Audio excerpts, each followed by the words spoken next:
Facebook and YouTube, Nigeria Info 99.3. You can join us there. Something's too loud here. Yeah, thank you. Okay, so let's get started here now. We have this first story. Sanwo-Olu cancels peace walk, cites rising Omicron cases. According to him, we should now work for peace instead of walking for peace. Walking, yeah. Well, all's well that ends well, and I would like to thank the governor for showing a lot of resolve and maturity in this matter, because obviously there must have been some pressure on him, to continue with the work despite the criticisms. But I'm glad that he allowed reason prevail, and we thank him for that. We are not going to take any victory march. We are not going to take any victory for that. Our job here is to highlight certain things that needs the attention, and he has just done the right thing. So we give him a thumbs up for that. And as far as the work goes, I think we should just let matters die. Other issues, of course, we can continue. But don't let, some people are arguing in the social media whether it was this or that. That, for me, is neither here nor there. He has done the right thing. He's done what is expected of him as any matured leader. And that's it. Simple as that. The other issues, like I said, will keep coming up. I deliberately left out the issue of the book launch, which is making the front pages of the newspapers, because as far as I'm concerned, it was just one long PR propaganda that disrupted the whole town on a working day. Launching of a book brought the whole of Victoria Land to a standstill. And we must learn to do things with reason. It wasn't the most important thing on earth. In any case, what's in the book? Obasanjo this, Obasanjo that. When are we going to put certain prejudices and whatever, put them behind us? Obasanjo with Ige did this in 19 whatever. Put it in the book and put it up for the bookshops for those who want to read it. The whole of Victoria Land yesterday was like a ghost town because we were launching a book. So out of that, my total whatever for it, I don't want to get involved in talking about the book. In fact, when I saw the papers this morning and saw the reference to Obasanjo describing him as a political philanderer and so on and so forth, I said to myself, when will our elders stop at a time like this in Nigeria? Is not a time for you to go start whipping up on unnecessary sentiments and whatever. Obasanjo had a hatred for Awolowo. Things like that. We don't need such things now, and elders of the land should know. Well, he possibly believed he's documenting history from his own perspective. You could document history, give it to the bookshop. Those who want to read it, should read it. You don't disrupt the whole town, occupy the whole because you have a vendetta or whatever it is. I will not be a party to that. Every time we spend, Wemimo costs money. Yesterday's cost is you can jolly well imagine. And therefore, I'm using this as some form of protest to say that let us do things right. Sir, if you wanted to launch your book and you wanted the president there, you could have launched it 4 o'clock on a Sunday evening, not on a working day. Except for the president came for other things. If he had been only the book launch, he could have joined virtually. We are virtually in a state of crisis. Yeah. I'm not talking about political, even economic. You don't bring a country to a standstill because you want to launch about 3-4 small boats and it's not. We should get away from this thing. But I congratulate him. I mean, for a politician, he succeeded. At the very least, he was able to bring the president all the way from Abuja to Lagos, and these are the kind of things that massage the egos of politicians. I wish them luck. But in 2023, again, I must use this opportunity. We cannot have a Nigeria the way it is composed now. And I'm not talking of restructuring. The politicians can sort that out. But 2023, we must vote those who will bring in a new thinking. Stop wasting valuable time, wasting valuable money.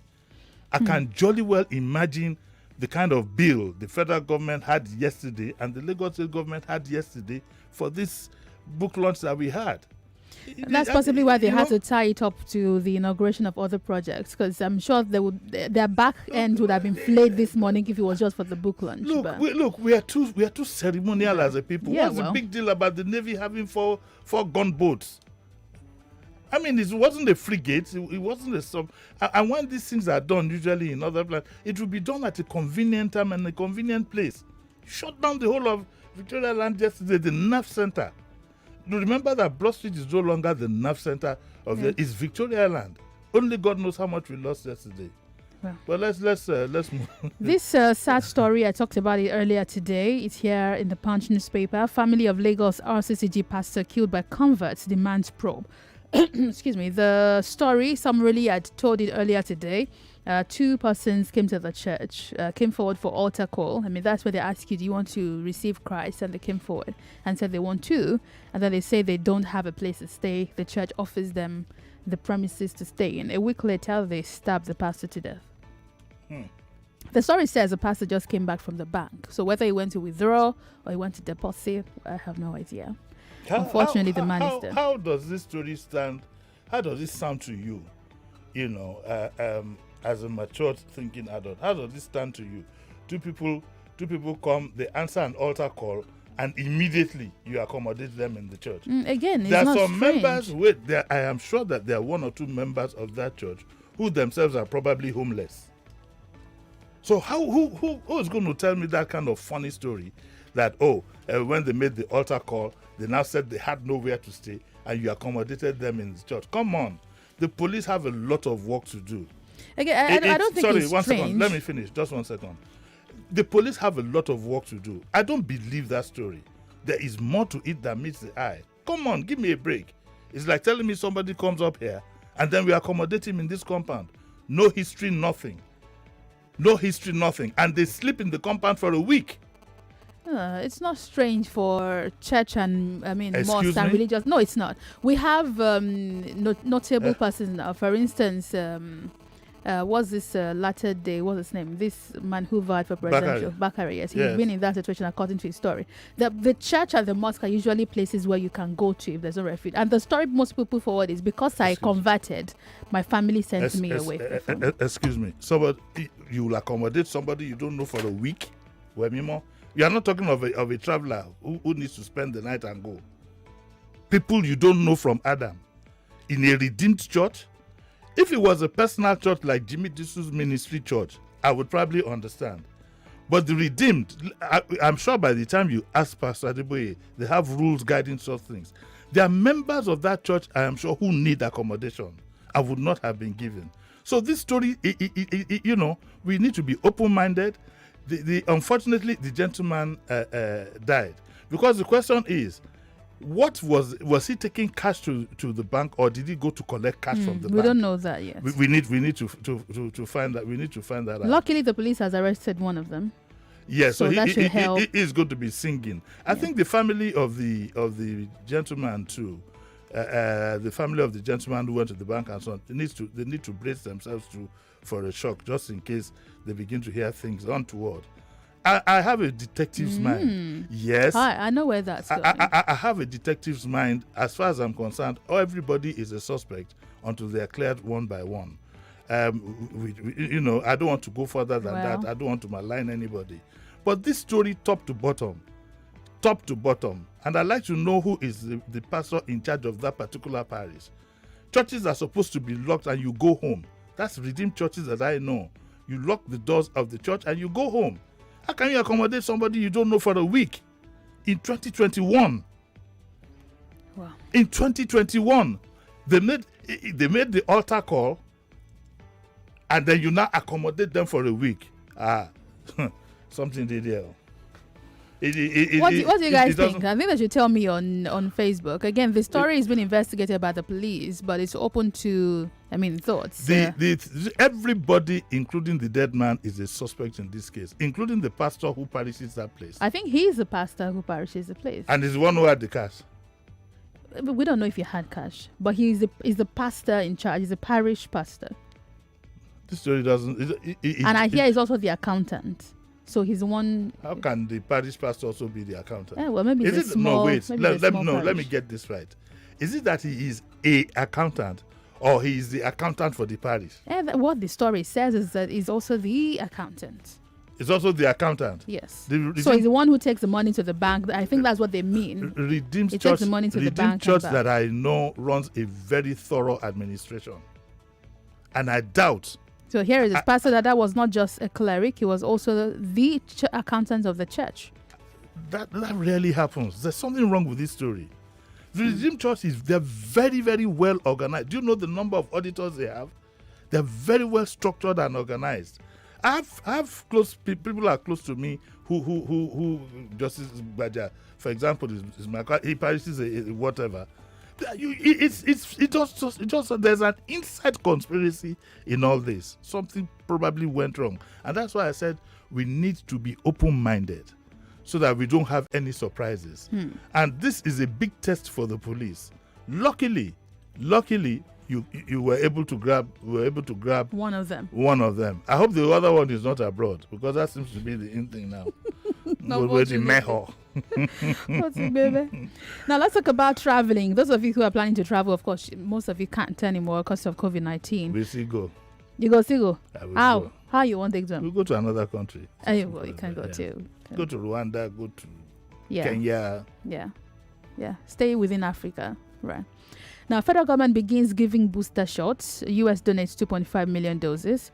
Now, this is in the wake of conversations around us getting almost expired vaccines. I need to put on my reading glasses. This is like a comedy of errors. You are giving booster shots, but listen to this. Now, Nigeria had on March 5 commenced COVID-19 with a total of 3.94 million doses. Remember, your population is about 200 plus million. Let's just say 200, so we don't have an argument. There's no time. This was followed by a vaccination break. After you did just 3.9, then you had the vaccination break due to the ban of vaccine transportation by Serum Institute of India. In August, we resumed again the second phase of vaccine with donations of Moderna and AstraZeneca vaccines were received through donations from foreign countries. The country also received doses of the J&J vaccine, which it procured through a joint partnership with the African Union. Now, Nigeria, my blessed country, the country of my birth, my country that I belong to, but led by people whose thinking so I sometimes don't understand, say that only a total of 3.8 average million have been vaccinated out of 200 and let's say 200 million. And yet you are thinking of a second dose. Of booster shots. Yeah. They're thinking of a booster shot. I mean, come on. Okay, so now we're going to need to probe further.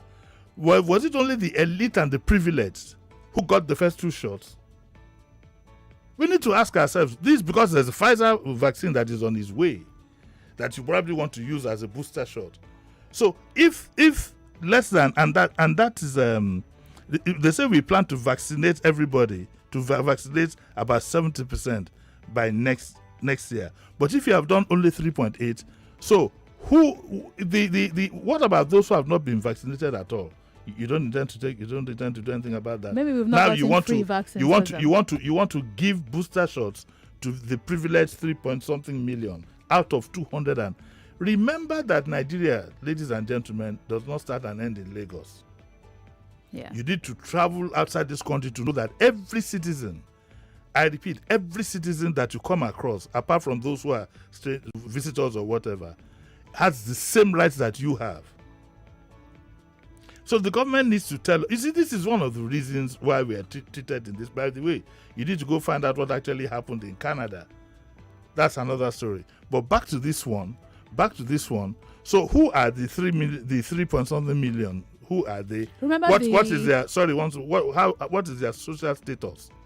Yeah, well, remember the vaccines were shared to states based on the number of cases of COVID-19 that they had. That's how they distributed the vaccines. So states that had higher number of infections got more vaccines. Let me read what Director of Africa CDC says, Dr. John Nkegasson. He was with journalists yesterday. He says, African nations have procured 431 million vaccines doses so far and administered 245. You can't even talk of a booster when you have people who haven't even received their first dose. We only have about 7.35% who are fully vaccinated in Africa. So we are far from even bothering about a booster. We need to get people to take their vaccines. However, with the elderly and the uncompromised because of the decay of antibodies, they would have booster shots. I think it's a mess. Remember 2 days ago, we got news that we wasted 1 million, by the time we got found ourselves organized to administer the vaccines, they had expired. That's the tragedy of my country. US donates additional 2.5. Those ones, the 2.5 are on their way. COVID-19 cases on the rise as Nigeria now logs over 1,000 cases a day. Over 1,000 cases a day. Now, when you hear 1,000 cases a day, do not be comfortable, because our reporting system, like all other things that we have, are completely faulty. There's so many people that are probably dying in their homes. Remember, I keep telling you, Nigeria doesn't start and end with Lagos or Lagos State. Or, there are so many people that must be dying in their homes out of COVID, that are unreported. So we're not going to go by these figures. At the end of the day, let us all be careful. Please, let us all be careful. Please remember to use your mask and remember to use your whatever for your hands. I saw a story this morning. Well, I want to know what you think about it. Pfizer is saying there might be a need for a 4th shot Next year. Yeah. Yes. Not just that. I'm now looking at a situation where it might be twice a year. Because another virus, another whatever it is will come up after this Omicron. Oh, we're going to have to learn. That's what Theresa May was telling the parliament, that we can't lock down the whole world. Yeah, forever. Yeah. It will keep mutating. It will keep mutating. So we have to be on top of the game. We have to be on top of the game. So please, let's all be careful. Let us all be very, very, very, very careful and stick to these protocols. We're also talking health, and this story is in the Punch today. Good story here, by the way. Adequate drinking of clean water is essential for long life. As simple as this sounds, water. Yes. Water. Why I particularly want to bring this this story to your notice is that I've been a victim of this attitude of wanting to put anything in your mouth but water. I've been a victim in the past. In the earlier days, after eating a whole load of pounded yam and whatever, something in some kind of brown or green bottle I seem to have preferred that to water. I'm paying for that now. If you visit your doctor regularly and you do your urine test regularly, your kidney function and so on and so forth, you will see the damage you're doing to yourself by drinking soft drinks and whatever without taking enough water. We're being told again and again and again and again that you need water in your system. You need water in your system. It's not too much for you to take 6 bottles, about the size, this kind of size, 6 bottles in a day to keep your body on the flow. That's the news we're bringing for you today. And this story is written by Mark Lawrence Famuyiwa, I suspect is a doctor. And it says the body of a human being is made up of between 50% to 78% of water. I didn't even know that, except that as I'm sitting down here or whatever, so 70% of me is water. You didn't have the water, I think I'd be dead. And so he advocates very strongly that we have water. And not one, he says water our body needs comes not only from drinking water, but preferably from drinking water, but also from other fluids such as coffee, tea, juice, and soup, amongst others. Drinking milk, especially by children, is an important source of water for our body, and we are told that for children, baby-friendly is the way to go. Adults should please stay away from that. It's for babies only. That's why it's called baby-friendly.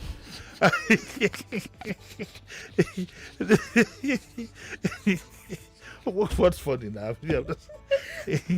What kind of shaded advice? There's no shaded advice. It is shaded. What we are told is that for babies, it's better for them to be, baby friendly. That instead of giving them. So, what did I then say? That you said adults should stay clear. No. I mean that is babies. It's for. They say here also that tea, apart from being an important source of fluid for our body, also provides antioxidants and polyphenols believed to protect against heart disease and cancer. But I have a doctor, the doctor who treated, because I'm anemic sometimes. I'm also told that sometimes tea can, I don't know what right word to use, but that you need to be careful the amount of tea you take, especially when you're anemic. Yes. You're anemic. Water is just, it's good to have every other drink, but water. And fruit juices too. Yeah. Fruit juices. And if you drink a lot of water, it also helps you to mind your business. How? You're basically going to the restroom. Yes. But if you drink a lot of water like I did, I had to do a procedure. Dr. Okay, will be laughing where he is now, Lagoon Hospital. I had to do a procedure.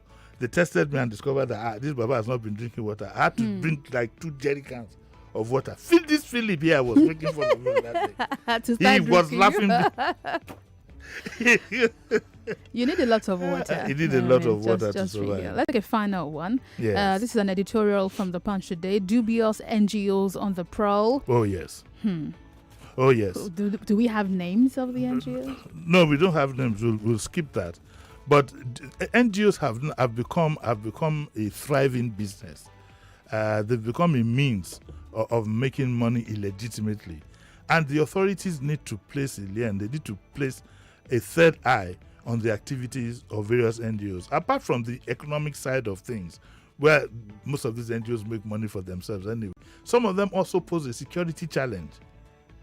Some of them are funded by other countries. You need to know the politics, international politics going on, for you to understand that it is not every NGO that is what it claims to be. And the Punch is giving us instances here. And they say, today, desperate politicians regularly sponsor phony NGOs to fight the authentic CSOs, making it difficult to separate the wheat from the chaff. If politicians deceive us with these NGOs, and they call what they have another name for it. Look, a politician comes, he says he gives scholarship to 20 people in his constituency. Why don't you make education free? Right.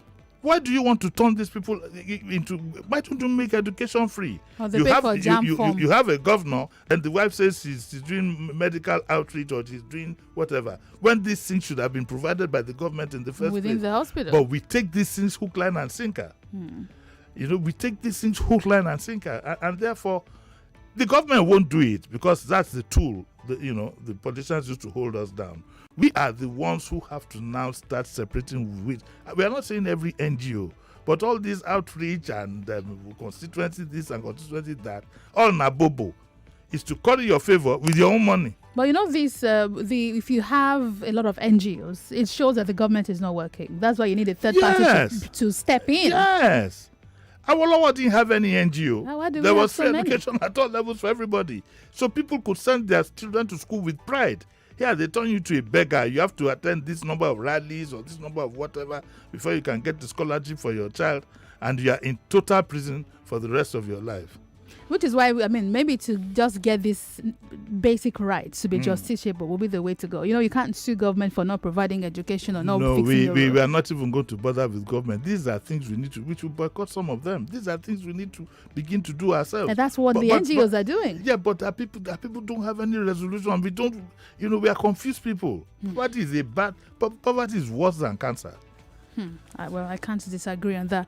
We need to go now. YouTube is full of comments, but I really need to go. I wish I could take some, but they're commenting on the death of the pastor, on, so yes, I know all of us will want to be detectives in this matter, but don't waste your valuable time. Let the police do their job first. Yeah, we'll be here giving you updates on that story. We need to go now. Jimi Disu is back at 9 o'clock on Daily Digest. After the break is the news, and then it's hot takes. Let's give you a summary of the biggest stories that happened in the past week. My name is Wemimo Adewuni. He is Jimi Disu. I'll be right back.